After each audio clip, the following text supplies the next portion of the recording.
rentre dans le cadre d'un vaste programme initié par Monsieur le Président de la République et mis en œuvre par le ministre de l'Hydraulique et de l'Assainissement, qui consiste au renforcement de la réduction de l'eau potable de principaux centres urbains, et parmi lesquels le centre urbain de Ndioksal.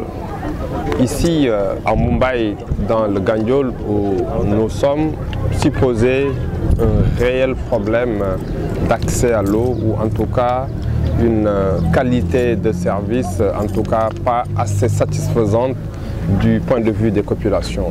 Il y avait certes de l'eau, peut-être pas assez, ou peut-être pas à des débits souhaitables ou souhaités par les populations.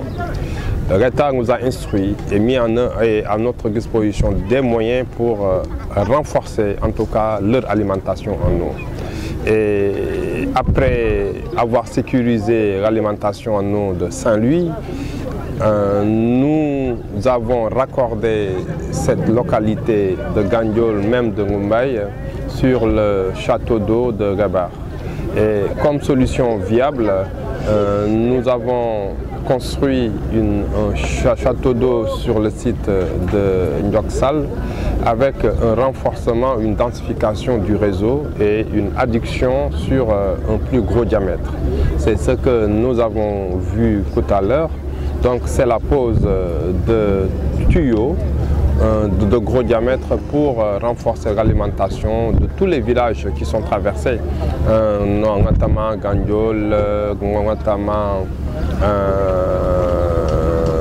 Toubé, notamment Mumbai, et qui va au-delà de Mouit, qui est, ou Lahrar, qui était le boubou de réseau que nous allons même dépasser pour desservir l'ensemble des villages qui sont autour. Les travaux, après, nous étions venus ici il y a à peu près 2 mois pour présenter aux populations le projet que nous avions. Aujourd'hui, nous sommes venus constater l'état d'avancement des travaux. Vous l'avez constaté, il y a quelques kilomètres qui sont déjà posés sur globalement un linéaire de 130 km que le projet va mettre à disposition des populations pour améliorer leur alimentation.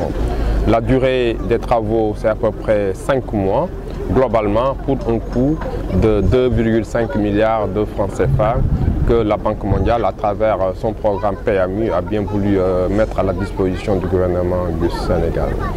Pour ce tronçon, nous allons faire la mise en service progressivement au fur et à mesure que nous avançons, au fur et à mesure que nous dépassons les villages.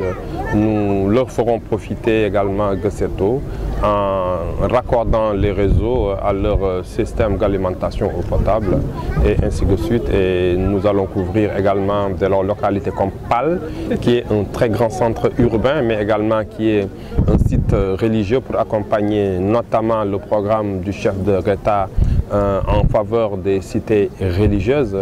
Nous allons densifier des localités comme Fas, comme Gandon, comme Gandiol, je l'ai dit, Tassiner, comme également Ngaï et d'autres localités. C'est à peu près plus de 50 villages qui se verront bénéficier quand même de meilleur accès à l'eau.